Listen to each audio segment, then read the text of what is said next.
बच्चों को पिता का नाम देना पड़ेगा। आज बोल रहा है कि तू जात की चमाइन है, तेरी औकात क्या है, तेरा छुआ हुआ पानी कोई नहीं पी सकता है। तो आज मैं सवाल करती हूँ कि जिस समय वो कुत्ता हमको लेके गया था कि रिकॉर्डिंग करने के लिए, उस समय तो मैं एक ही चमाइन थी कि मैं यादव थी, कि मैं ठकुराइन थी। उसी बीच 2011 में जब मैं गर्भवती हुई तो मैं बोली कि आप तो हमसे बोल रहे थे कि मैं शादी करूंगा, लेकिन अब मैं माँ बनने वाली हूँ, तुम्हारी शादी कहाँ गई, शादी कब करोगे? लेकिन वो बोला कि चलिए ठीक है, साथ में है ना, हम छोड़ के तो नहीं भाग रहे हैं, आज न कल हम शादी कर लेंगे। जब बच्चे का अधिकार देने की बारी आई, बच्चे की नाम देने की बारी आई, तो आज राजेश यादव पीछा छोड़ दिया मेरा कि अब हमको जो है कि बच्चे का हक देना पड़ेगा। बच्चे जाओ, जा रहे हो तो शाम तक कुसुम को घर छोड़ देना। बोला कि ठीक है। उसके बाद जब वो हमको ले करके गया बनारस, तो ना ही वहाँ पे कोई रिकॉर्डिंग हुई और ना ही वहाँ पे कोई गाना हुआ। और जिस रूम में हमको लेकर के गया था, उस रूम को देखते ही हमको पता चल गया था कि नहीं, कुछ न कुछ यहाँ पे गड़बड़ होने वाला है। तो मैं उससे सवाल की कि भैया आप हमको कहाँ पे लेके आए हैं, आप तो बोल रहे थे कि नहीं रिकॉर्डिंग करना है, तो इस जगह रिकॉर्डिंग होती है ना, यहाँ पे कोई साजबाज है और ना ही कोई पार्टी वाले हैं, तो रिकॉर्डिंग होगी तो कहाँ पे होगी? तो उसने बोला कि यहाँ पे देखिए कुसुम, हम रिकॉर्ड करने के लिए नहीं आए हैं और हम आपको बहुत मानते थे। जिस दिन हम पहली कार्यक्रम में आपको देखे, उसी दिन हमको जो है कि तुमसे प्यार हो गया। हम तुमको यहाँ पे लेके आए हैं शादी करने के लिए। तो मैं बोली कि शादी करने के लिए? बोला हाँ। हम कि भैया शादी करने के लिए मेरी 14 साल की अवस्था है और आप करीब 30 साल की आपकी उम्र है, आप इस तरह से हमसे शादी करेंगे? शादी करने के कम से कम 18-20 साल 19 साल के बाद शादी होती है, और वो भी आप यादव कास्ट के हैं, मैं हरिजन कास्ट की हूँ, तो कैसे शादी हो सकती है? बोला कि देखिए कुसुम जी, हम लोग कलाकार हैं और इसमें जात वादे की कोई बात नहीं होती है, अगर तुम चाहोगी तो शादी हो जाएगी। मैं बोली कि नहीं भैया, मैं बिल्कुल राजी नहीं हूँ।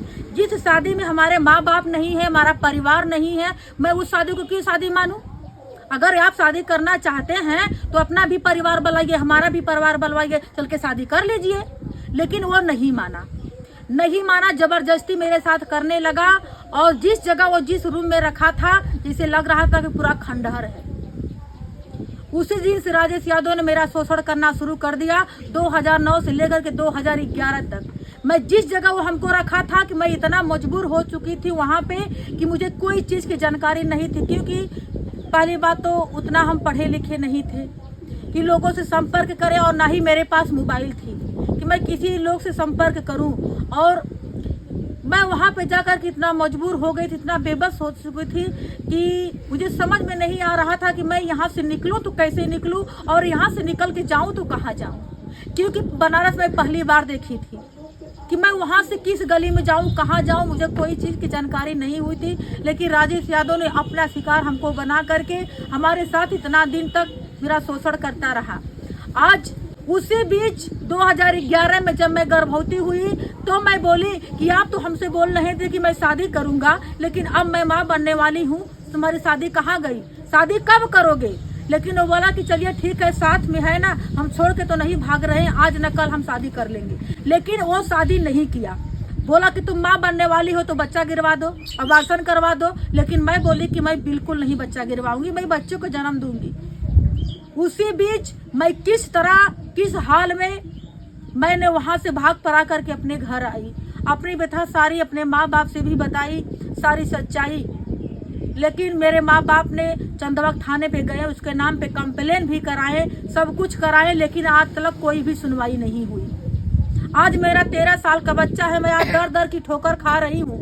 जब बच्चे का अधिकार देने की बारी आई, बच्चे की नाम देने की बारी आई, तो आज राजेश यादव पीछा छोड़ दिया मेरा कि अब हमको जो है कि बच्चे का हक देना पड़ेगा, बच्चों को पिता का नाम देना पड़ेगा। आज बोल रहा है कि तू जात की चमाइन है, तेरी औकात क्या है, तेरा छुआ हुआ पानी कोई नहीं पी सकता है। तो आज मैं सवाल करती हूँ कि जिस समय वो कुत्ता हमको लेके गया था कि रिकॉर्डिंग करने के लिए, उस समय तो मैं एक ही चमाइन थी कि मैं यादव थी, कि मैं ठकुराइन थी। आज वो हमको इस तरह बोल रहा है। आज मेरी इतनी वीडियो वायरल हो रही है, अगर मैं गलत हूँ, वो साला सही है, तो वो भी आकर के मीडिया वाले के सामने अपना सच बताए ना, क्यों भाग रहा है। लेकिन आज मैं पीछा उसका छोड़ने वाली नहीं, वो जहाँ उसकी मर्जी, वो जहाँ तक भाग ले, लेकिन अब मैं राजेश यादव को छोड़ने वाली नहीं हूँ। मेरा 13 साल का बेटा हो चुका है। अब मुझे जहाँ भी जाना होगा तहाँ मैं उसके हक के लिए लड़ूंगी। और मैं समाज से यही कहना चाहती हूँ कि हमारा 13 साल का बच्चा है, हमको न्याय चाहिए और राजेश यादव को कड़ी से कड़ी सजा होनी चाहिए। क्योंकि ऐसे लोगों का समाज में जीना बेकार है कि जो किसी की बहन बेटी की कदर ना समझे और किसी की बहन बेटी की जो है कि सम्मान ना समझे, वो समाज में जीने का कोई अधिकार नहीं है। कि जो हमको अंधविश्वास में करके, अंधविश्वास में रख करके जो मेरे साथ इतना बड़ा अपराध किया है, क्या वो समाज में जीने लायक है? आप ही लोग बताइए। आज मेरा 13 साल का बच्चा है, लोग तरह तरह की हमको बातें करते हैं कि इसका बाप कौन है। सारे बच्चे स्कूल में पढ़ते हैं। आज मैं अपने बेटे के लोग के दर दर की ठोकर खा रही हूँ। उसका बेटा जो है कि इंग्लिश मीडियम में पढ़ रहा है। मेरे साथ इतना बड़ा धोखा किया, साला कमीना कुत्ता। मैं उसको गाली देके बोल रही हूँ कि शादीशुदा पहले से था, उसके पास 2 लड़के थे, 1 लड़की थी, फिर भी मेरे साथ ऐसा क्यों किया? क्योंकि मैं रखेल थी, कि मैं उसके लिए टाइम पास थी, कि आज वो मेरे साथ ऐसा किया है। तो आज जैसे मैं एक 13 साल का बच्चा लेकर के दर दर की ठोकर खा रही हूँ, तो आज उसके पास भी एक कई साल की लड़की है। मैं उसे भी दर दर की ठोकर खिलाऊंगी। पूरा दुनिया, पूरा बिरहा जगत जानता है कि राजेश यादव ने चमाइन सिंगर को रखा था। तो कौन यादव उसके बेटी से शादी करेगा? आज मैं यही सवाल करती हूँ उससे। तू तो मुझसे कहता था कि तू जात की चमाइन है, तेरा छुआ हुआ कोई पानी नहीं पिएगा। लेकिन आज तो पूरी दुनिया जान रही है ना कि राजेश यादव चमाइन को रखे थे। तो कौन यादव उसके बेटी से शादी करेगा? सर बताइए। आप लोग एक मीडिया वाले हैं तो आप लोग बताइए ना। अगर मैं गलत हूँ या कुछ भी हूँ, तो वो भी आकर के मीडिया वाले के सामने अपनी सच्चाई बताए ना कि नहीं ये गलत है, नहीं ये मेरे ऊपर झूठ आरोप लगा रही है। राजेश यादव इसमें कहाँ है? अब पता नहीं कहा है, उससे हमसे कोई लेना देना नहीं है। इसमें बात होती कि नहीं? बात होती है। जब भी मैं उसका फोन उठाती हूँ तुरंत वो गाली देना शुरू करता है।